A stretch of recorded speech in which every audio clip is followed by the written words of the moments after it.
Hello YouTube, Boss Rino. Welcome to my channel. So ito, multong nakuha na ng camera. A spirit is attached to me. So ito ay The Goosebumps. Sana bumalik kasi The Goosebumps. So magtimpla muna kayo ng kape sa mga bumili ng Boss Rino Coffee. At sa mga hindi pa bumibili sa Shopee at sa TikTok kayo makakabili, search nyo lang Boss Rino Coffee. So ito, wag natin patagalin dahil ako'y takot na. Alas 12 na ng gabi. Actually, alauna na. Mag-aalauna na, kaya eto na, tirayan natin to. Bago pa tirayan na iba. Ang inyong matutunghayan ay para lamang sa mga taong matatagang loob dahil maaari itong magdulot ng disturbance sa inyong mahimbing na pagtulog. Nakaw?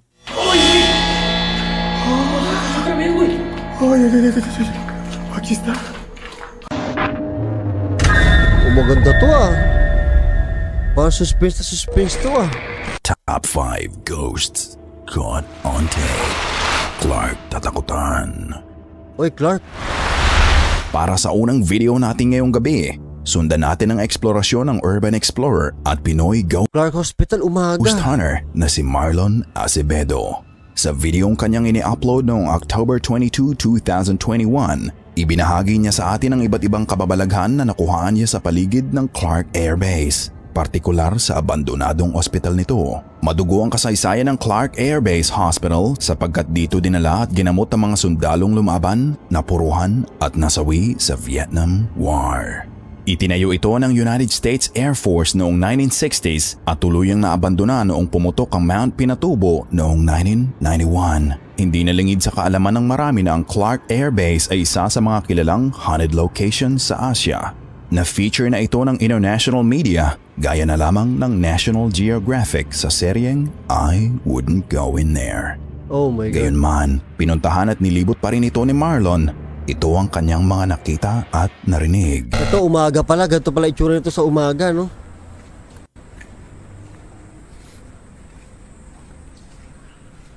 Gago yun, nakakatakot dyan. Yung mga ano, yung mga... Ang problema dito, pag gabi, may mga butas na ganito. Siyempre nagbibideo ka. Hindi ka masyado aware doon sa ilalim eh. Kasi doon ka nakatingin sa paligid, hindi sa ibaba. Baka mabubustot ka talaga. Delikado talaga. Nakakakilabot pagmasdan ng sahig ng abandonadong hospital. Posibleng nabasa ng tubig ulan ng semento kaya nagkulay dugo. Ngunit kung aalalahanin ang madugo nitong kasaysayan, maiisip mong bahay dito ng mga sundalong nakipaglaban noon. Mayroon pa siyang narinig. Hindi natin kayang bumaba dyan. Uy, hagdanan to. Ay. Umaga pero ang dilim po. Oh, alang niya mo yan.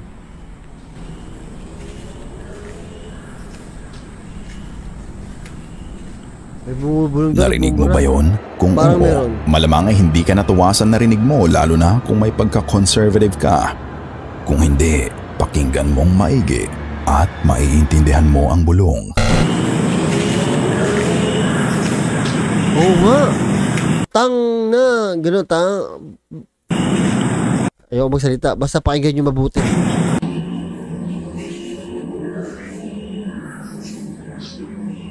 Ay, oo nga, gago. Nagbumura yung multo. Nakaririnig tayo ng bulong at hindi lang basta-basta bulong, kundi tila paulit-ulit na pagmumura. Yung murang isusumpa ang nanay ng kausap. Ngunit ang nakapagtataka ay kung kanino at paano nagmumula ang bulong na ito. Gayong nakikita nating si Marlon lang naman ang nasa paligid. Hindi lang ito isang beses nangyari.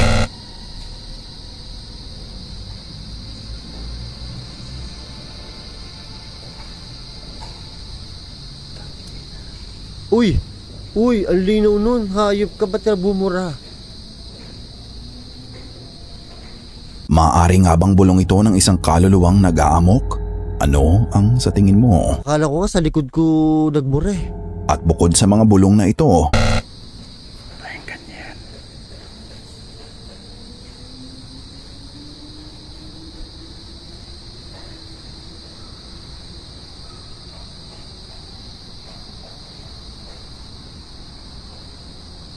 para may tumutok-tok. Ay, ang creepy dito. Second floor to eh. Creepy pa rin siya kahit umaga.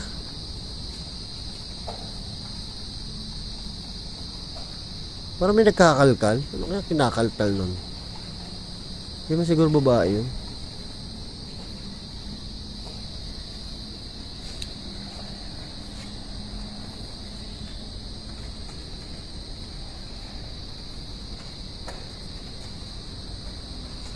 Creepy ng baba, oh.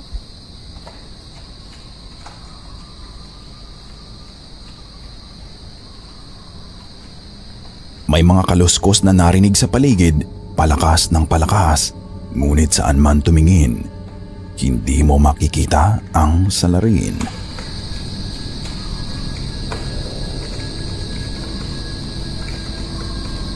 Oh, dandahan. Creepy siya kahit umaga.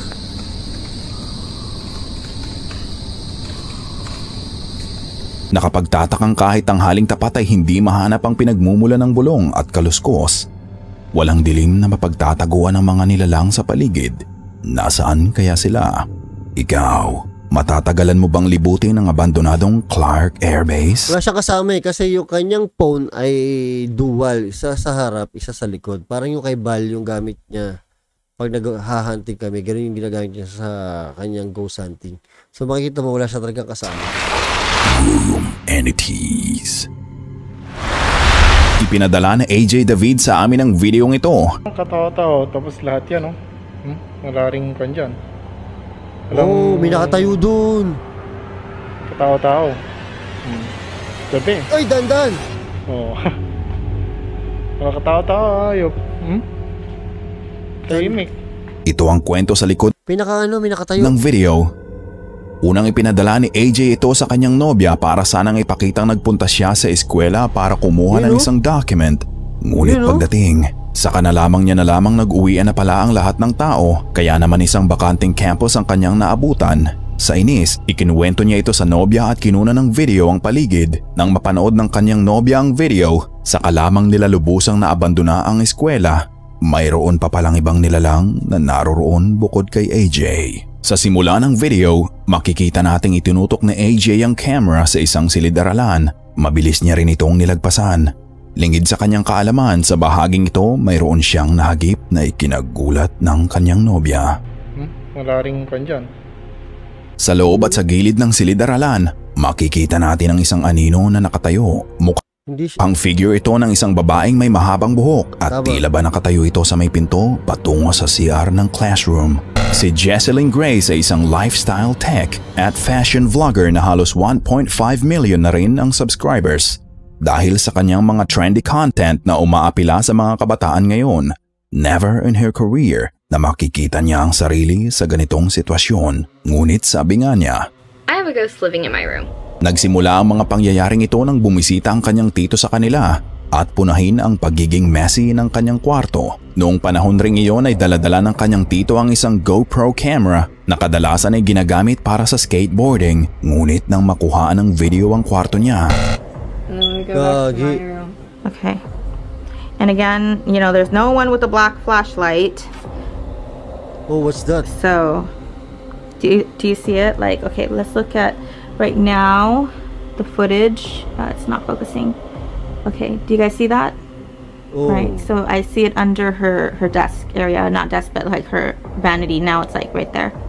Tignang maigi kung paano magbehave ang ilaw sa palibot ng kanyang kwarto. Hindi ito tulad ng mga typical na hauntings kung saan nagpapatay-sindi ang mga ilaw tulad sa isang nightclub. Ang sabi nga ni Jesselyn, tila ba tinututukan ng itim na flashlight ang kwarto niya. Mula naman sa kamera ng kanyang tito, makikita rin natin ang kaparehas na pagbalot ng dilim sa kanyang kwarto. Makikita nating nananatili ang kadiliman na ito sa ilalim ng kanyang vanity drawer at table. Kumukurap-kurap. Maaaring manifestation din ito ng isang shadow entity. A spirit Oo nga, iba yung pagkadilim. is attached to me. Ina-upload ni Sabia L, isang residente ng Netherlands, ang video na ito sa kanyang YouTube account. Ang sabi niya sa description, may malaking housing problem ang kanyang city sa Netherlands kaya naman nag-iipon siya ng pera at nangangalap ng donasyon nang makalipat siya ng apartment. Ngunit bukod sa housing problem, mayroon pa siyang problema sa apartment na ito. Naku, POV yata to. Nako.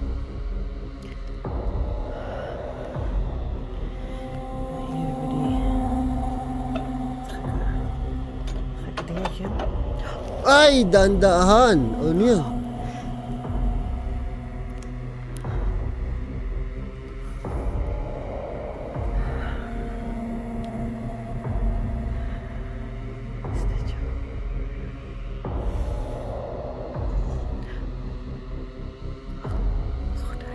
Creepy yan ah.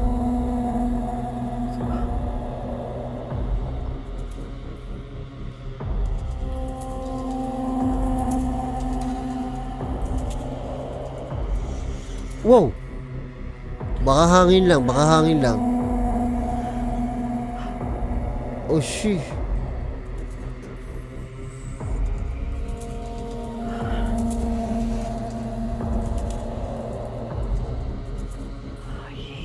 Sarado bintana.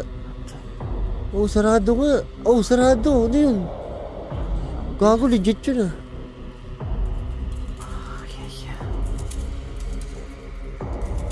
Malinaw na ba sa inyo ang rason kung bakit niya nais lumipat ng apartment? Kung hindi pa,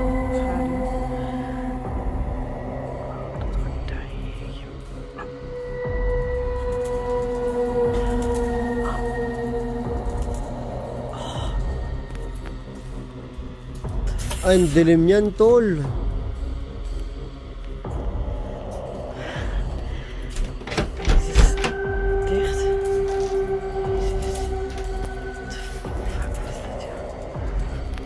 Ang linis ng bahay.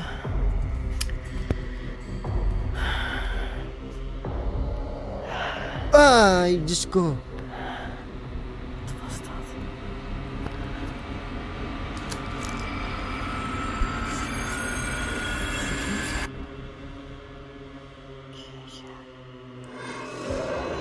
Nakakatakot to, baka bigla may umano eh.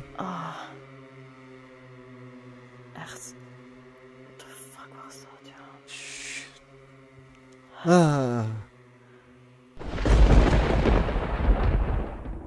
makikita nating nasa ibang apartment na si Sebia. Mga ilang buwan na rin siyang naninirahan sa apartment na ito at nagawa na rin niyang maging komportable ang sarili kung kailan hindi niya inaasahan.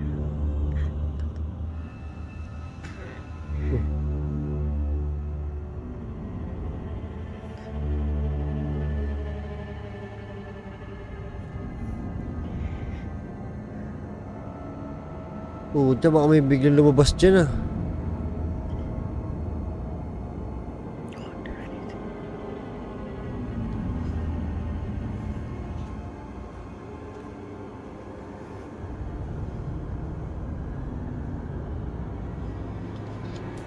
Ooh.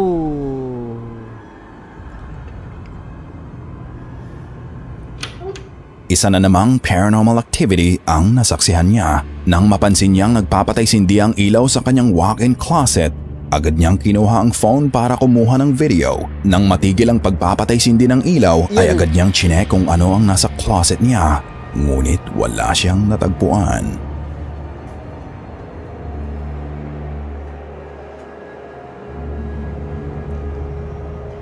Uy! Kung kailang inaakala niyang naiwanan niya ang lahat ng kababalaghan sa kanyang lumang apartment, kung kailang tahimik na lang sana siyang namamahinga sa bago at mas malawak na tahanan, saka nalaman ni Sabia na wala sa dating tirahan ang demonic attachment. Nasa kanya mismo. Siya! Ayoko talaga ng mga paling na... Ayan. Ayaw na, uwi na. Uy, dahan-dahan ng paling. Oh, patay na naman ilaw. Gago, kinakabahan ako. Oh, shit. Naku, hindi ako papasok dyan.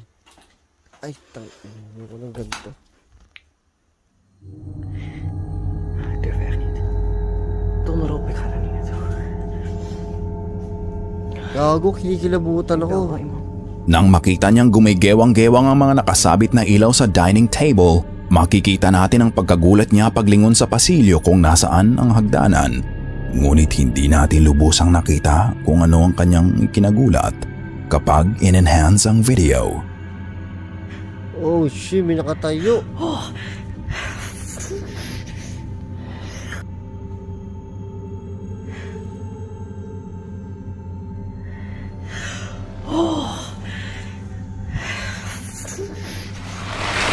Phantasma. Nakakatakot talaga pag POV. Ibang klase. Alam mo yung mga paling na ganun? Nakakaano eh. Yung mga paling ng camera. Baka mamaya may bumulaga eh. Alam niyo naman ako na dala na kay Pipita. El Nino, the Ghost Child. Isang Spanish YouTuber at ghost hunter na si Misterio JL. At sa video niyang ito kung saan nilibot nila ang isang abandonadong mansyon, nakuhaan niya ang isa sa malinaw na manifestation ng isang batang multo. Ito ang kanilang mga nakuha. Buenas.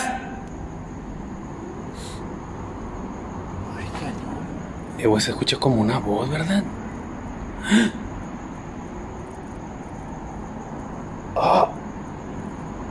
¿Escuchaste, güey? Sa isang pasilyo, narinig nila ang boses ng bata o tila ba iyak ng bata. Hindi lang ito isang beses nangyari sa kanilang eksplorasyon. Buenas noches.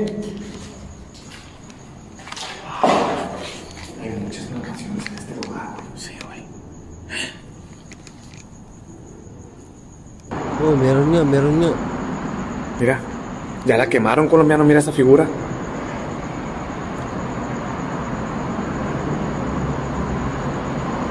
¿Qué fue?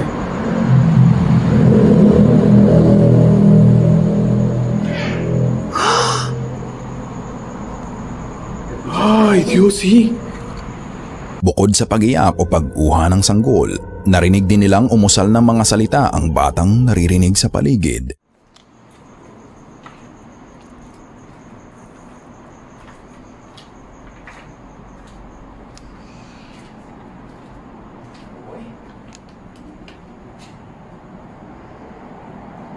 Hoy.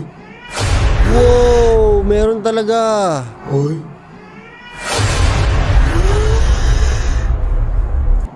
Hoy. Makikita mo sa reaction eh. Makikita mo sa reaction na totoo Paanong eh. may sanggol sa isang abandonadong mansyon? Kung tao ang sanggol na ito, mabilis sana nila itong matutunton basta sundan lang ang pinanggagalingan ng uha. Ngunit saan man tumingin, wala silang makita. ¿Hay algún niño aquí? ¿El espíritu de algún niño?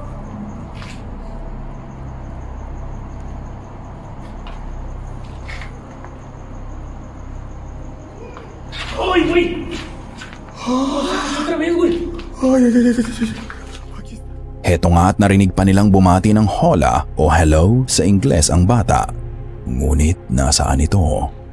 Sa kabutihang palad, nakuhaan rin nila ng kamera ang mga kakilakilabot na aparisyon. Napansin mo ba? Hindi. Upang makita ang tinutukoy ko, kailangan mong bilisan ang paningin at tumingin sa top left corner ng iyong screen. Oh shit. Kala ko meron na. Kinakabahan ako. Oh, doon sa taas. Nakita mo na ba? Sa ikalawang palapag, Sabi ko sa isang pasilyo, makikitang nakasilip ang aparisyon ng bata. Sa kanya na kaya nagmumula ang mga pag-uha? Ayoko talaga ng bata. Kinikilabutan ng bato ko hanggang bunbunan.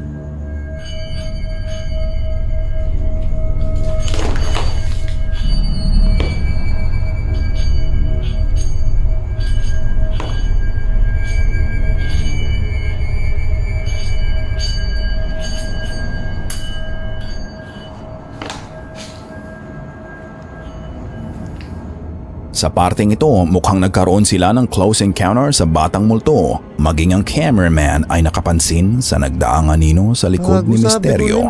Hindi nga sila nagkakamali. Isa nga ito sa malinaw na pagdodokumento sa tinaguriang Phantasma El Nino. Ang malinaw sa India. Isa ang Grey Wolf team sa mga nangungunang grupo ng mga ghost hunters at urban explorers sa India. Kasalukuyang meron na silang 500,000 subscribers at sila ay nakilala sa kanilang katapangan. That's right, hindi sila basta-basta natatakot ng kung ano. Ngunit sa videong inilabas nila noong December 12, 2021, inamin nilang hindi pa sila natakot kahit kailan until puntahan nila ang lokasyong ito. Nilibot ng Grey Wolf Team ang isang mataas at abandonadong gusali na napapaligiran na ng mga talahib. Dati itong apartment complex na sa pagdaan ng panahon, naging site ng iba't ibang illegal at karumal-dumal na krimen bago ito tuluyang naabandona. At sinasabi ko sa iyo, kay raming naganap sa gabing ito. Magsimula tayo sa mga tunog.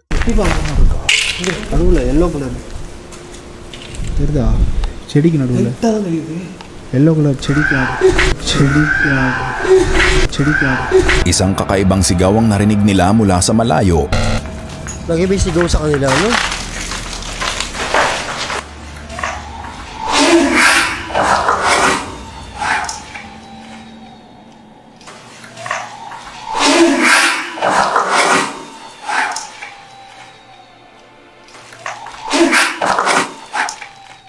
Isang matinis na tili ang narinig mula sa madilim na parte ng pasilyo.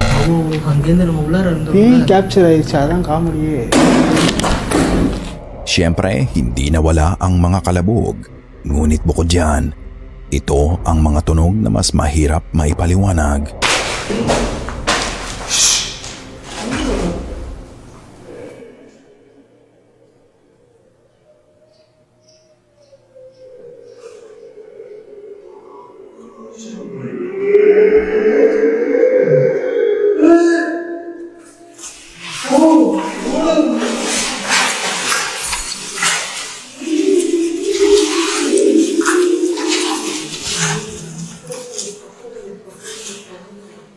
Meron.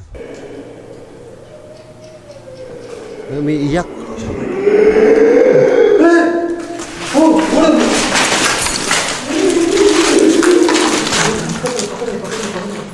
Isang galit na boses ang narinig mula sa malayo. Hindi maintindihan kung galing ba ito sa tao o hayop. உன் காதலிய நீதான் கொண்டுட்டியாடா? Sabi, lumabas ka dito, wag ka puro ungol. Gago. Pawis na pawis.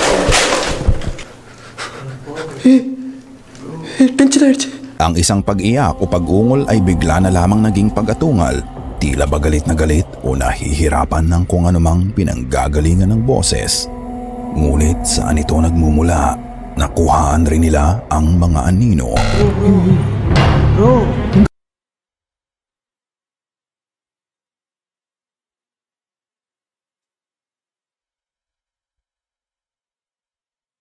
Nawala ng sounds. Nawalan ba talaga ng sounds o namulto tayo? Talagang walang sounds. Makikita natin Nawala ng sounds. may kalakihan ng katawan at bisig ng anino. Maiisip mong baka ito ay isang tiyonggo o gorilla o di kaya isang Bigfoot. Ano't ano pa man, mukhang figure ito ng mapanganib na halimaw. Pero creepy yung lugar, ha?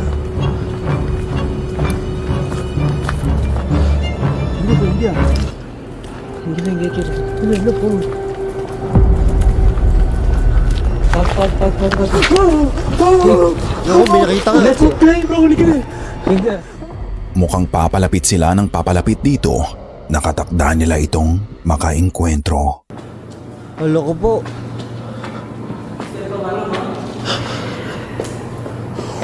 Opa bro. Ito bro. Mata? Bro, yung water mo bro naga. Blur ஆகுது. என்னது பாத்துட்டியா அது? போது போயிடுச்சு. Yan, oh.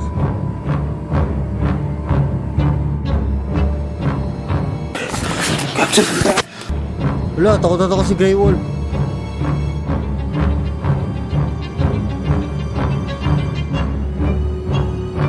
Hindi na nila hinintay na makalapit ang halimaw sa kanila. Sabay-sabay na silang takot na nagpulasan para sa sariling kaligtasan. Sana'y kinilabutan. Bata pa sila dun, no? Oh, nakakatakot yun. Parang ano, hindi siya chonggo. Parang siya nakasaya. Na itim. Itim na itim eh, no? Hindi, wala, pero biro ako, natakot ako kanina. Gawa ng bata, iyak. Alam mo yun, yung basta bata ang ano talaga. Ay, takot talaga.